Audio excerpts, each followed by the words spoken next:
how you can live with the same lady day after day throughout your life unless you identify her your wife?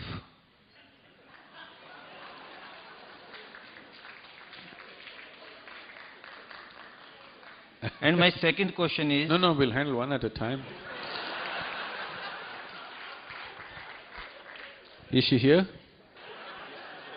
She's here, okay. Recently, I was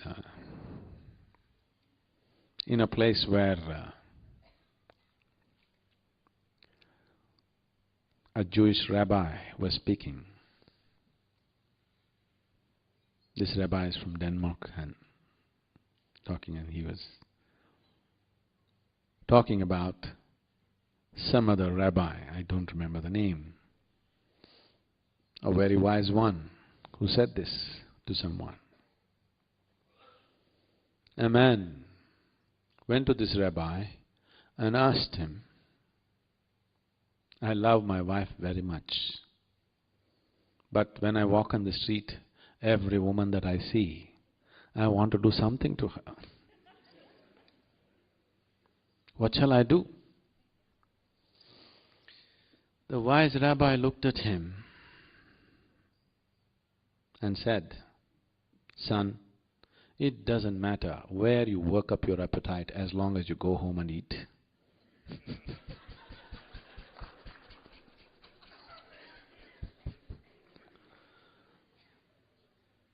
Now, if being with one person is happening only because you have identified them to be something to you, it is a stable structure. It makes a society, but it destroys life. If you're being with somebody because you value that person, you're being with somebody because you love that person, you're being with somebody because you have formed some kind of intimacy and connection with that person, now it's worth being. If you have not done any of this, but you are staying with somebody just because somebody is your wife or somebody is your husband, oh, it is definitely a torture to be with those people. Being with your wife is a horrible thing. If she is a woman that you love, it's a wonderful thing. You can't stand her, but she is your wife, that is a horrible thing. A lot of people have done this to themselves. So, being a husband or wife is a social thing. It is not an individual thing. Individual thing is two human beings have built a certain relationship that they value. That is what is the individual thing. Somebody is my wife is something that you only tell somebody. If you believe she is your wife and she has to be this, this and that, then it is just torture between two people. It is only socially you tell somebody, this is my wife. Between the two of you, she must be your lover, otherwise you should not live with her. Yes? Sadhguru, we are conditioned to 14 million frequencies and we see only thing which is within this space and time.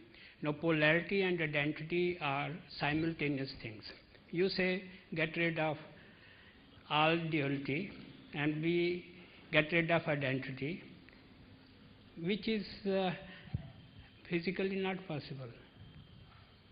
And simply because we are conditioned to space and time. Have you ever gone beyond space and time and had the taste of eternal bliss?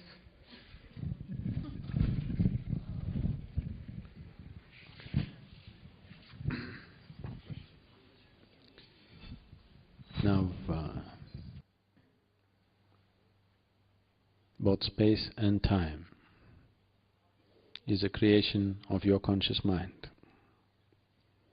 If you transcend the limitations of your conscious mind, there is no such thing as space and time. Modern physics is also working its way towards this direction.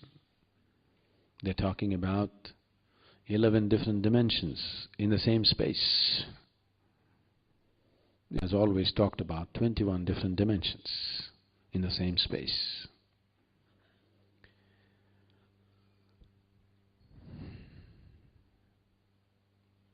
Many years ago,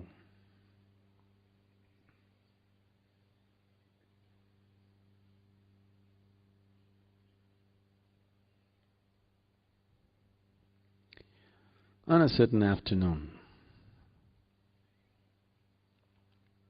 till then I managed my time and space very well. On a certain afternoon, I happened to be sitting on a small hillock which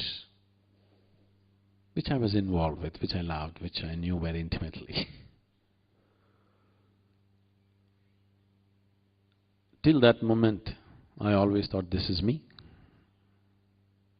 and the rest is the other.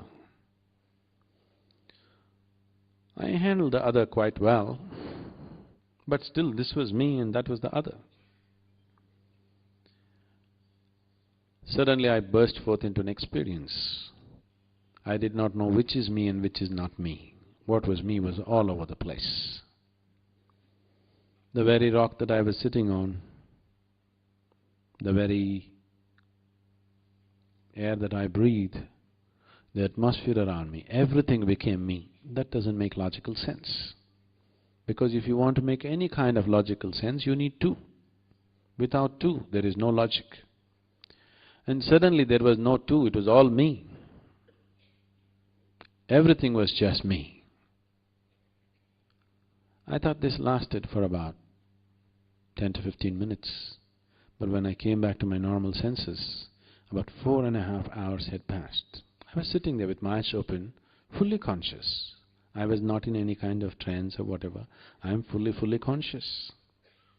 But time just flipped, and I found for the first time in my adult life, tears were flowing through my eyes. Me and tears were impossible. But I've always been peaceful and happy, that's never been an issue. But here my shirt is wet with tears, and I'm bursting with a completely different kind of ecstasy, which is just the body cannot contain.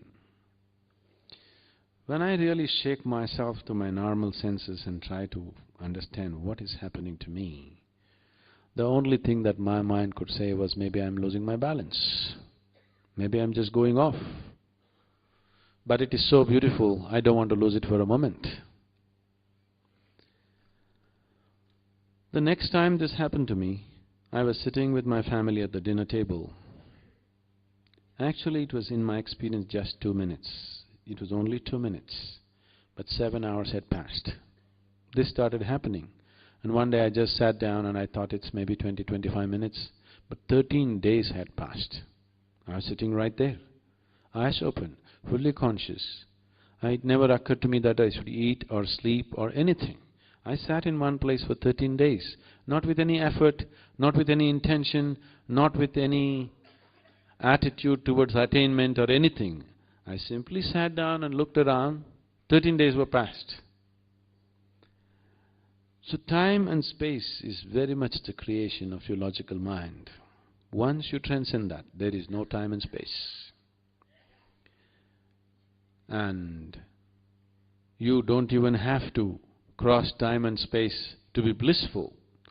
Blissfulness will happen to you in so many ways. Right now, I think there are lots of people here who are practicing Shambhavi Mahamudra. You sit down in the morning, 21 minutes, you become totally blissful. Drunk, but fully aware. Look into my eyes and see I'm stoned all the time, but fully conscious. This moment if I want I can flip, or this moment if I want I can be alert and conduct the situation the way I want. And if you were aware of the culture, as Sri Karan Singh was mentioning, Shiva is known as the Adi Yogi. He was inebriated all the time. He was drunk. At the same time, he's a perfect ascetic, sitting there in absolute meditation and drunk at the same time. This is what it means. And this is how all of us should be. Absolutely inebriated, but perfectly stable within ourselves. Now, the need for seeking something from outside will completely disappear. Once you're blissful by your own nature, your life becomes an expression of your blissfulness, not in pursuit of happiness. And that's the shift that needs to happen in every life.